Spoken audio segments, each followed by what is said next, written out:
আসসালামু আলাইকুম রহমতুল্লাহ। সবাইকে স্বাগত জানাই doctor Arif homeo and tips এর পক্ষ থেকে। আমি ডাক্তার আরিফ হোসেন আবার চলে এসেছি আপনাদের সামনে নতুন একটি ভিডিও নিয়ে।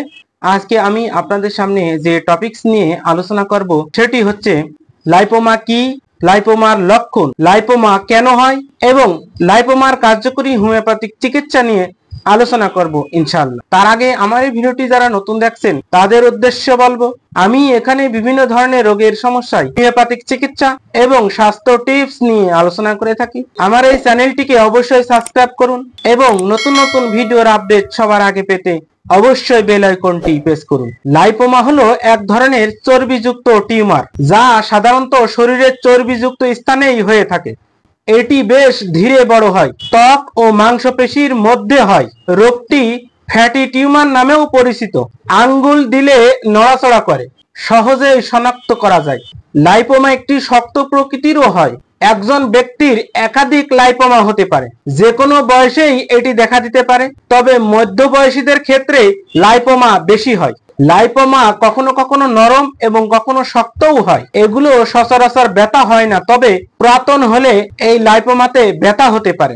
লাইপোমা কোনো ক্যান্সার নয়। লাইপোমার লক্ষণ: ত্বক ফুলে যাওয়া, পিঠে শক্ত পিণ্ডু বা চাকা, বাহু, ঘাড় এবং কাঁধে শক্ত পিণ্ডু, ত্বকের বৃদ্ধি, স্তনে চাকা বা পিণ্ড, ত্বকের ক্ষত অস্বাভাবিক ও পায়ে শক্ত পিণ্ড দেখা দেওয়া। লাইপোমা বা ফ্যাটি টিউমারের কারণ: এর সঠিক কারণ এখনো জানা যায়নি, তবে চিকিৎসাবিদদের মতে এটি জিন ঘটিত রোগ, অতিরিক্ত চর্বি জাতীয় খাবার খেলে, হৃদরোগ, রক্তে সুগার ও কোলেস্টেরল বেড়ে গেলে ও মেটাবলিজমের কারণে এই ফ্যাটি টিউমার বা লাইপোমা হয়ে থাকে। ফ্যাটি টিউমার বা লাইপোমার কার্যকরী হোমিওপ্যাথিক চিকিৎসা: থুজা, শরীরে বিভিন্ন স্থানে টিউমার বা গ্ল্যান্ড, প্রস্রাবী ইনফেকশন, সাইকোসিসের দোষ, আসিল ও টিকার কুফলে।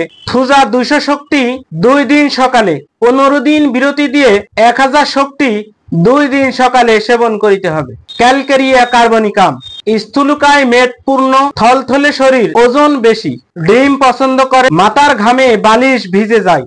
এই সমস্ত ধাতুগত লক্ষণে লাইপোমার রোগী ক্যালকেরিয়া কার্ব উপকারী একটি ঔষধ। 200 শক্তি 2 বার, পুরাতন পীড়াতে 1000 শক্তি 2 বার 5-6 বটিকা করে সেবন করিতে হবে। ভ্যারাইটা কার্ব, শীত কাতরের রোগী, ঘাড়, গলা, বগল, শরীরে বিভিন্ন স্থানে ফ্যাটি টিউমার বা লাইপোমা সমস্যা থাকলে, যেটি বড় কিংবা ছোট যাই হোক না কেন, ভ্যারাইটা কার্ব আরোগ্য করিতে সক্ষম। 200, 1000 এমনকি উচ্চ শক্তি উপয়োগ করা হয়ে থাকে। ভ্যারাইটা কার্ব 5-6 বটিকা করে সকাল এবং সন্ধ্যায় খালি পেটে সেবন করিতে হবে। ক্যালকেরিয়া ফ্লোরিকাম, শরীরে বিভিন্ন ধরনের শক্ত লাইপোমার জন্য ক্যালকেরিয়া ফ্লোর বাইকমিক ওষুধটা খুব গুরুত্বপূর্ণ একটি ঔষধ। 12x 4 বড়ি করে 3 বার উষ্ণ গরম পানির সাথে সেবন করিতে হবে। লাইপোমার ক্ষেত্রে সঠিক লক্ষণ ভিত্তিতে হোমিওপ্যাথিক ওষুধ সেবন করিলে লাইপোমা ভালো হবে। আজকে আমার এই ভিডিওটি ভালো লাগলে অবশ্যই লাইক, কমেন্ট এবং শেয়ার করবেন। এতে আপনি যেমন উপকার পাবেন, তেমনই শেয়ারের মাধ্যমে আপনার বন্ধুরাও উপকার পাবে। আজ এ পর্যন্তই। সবাই ভালো থাকুন, হোমিওপ্যাথিক চিকিৎসা নিন, সুস্থ থাকুন।